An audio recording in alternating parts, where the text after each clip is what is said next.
ይታሰራል፣ ይጠየቃል በህግ። ሰው እያሳረደ ቤት ንብረት እያስወደመ ከንቲባ የሚባል ነገር አይሰራም። እና እኛ ላይ ብቻ ነው ወይ እስሩ? እኛም ማዘዝ ስለምትችሉ ነው ወይ የሚል አከራካሪ ኢሹዎች ተነስተው ነበር በእኛ ውስጥ።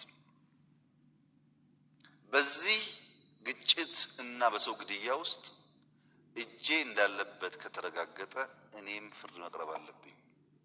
ይሄ ብቻ ኢትዮጵያን የሚያድነው እንጂ የኛን ኮብራ የሚነዳ የማይጠየቅ የሆነ ፓርቲ ማዕከላዊ ኮሚቴ የሆነ የማይጠየቅ ታዲያ ማን ይጠየቅ?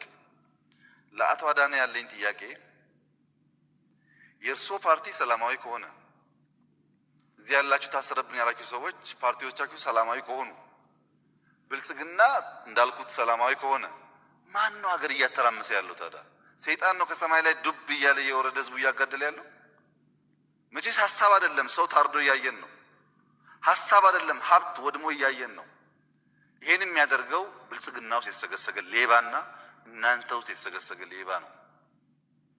በዚህ ጉዳይ ውስጥ እጁ ያለ የትኛውም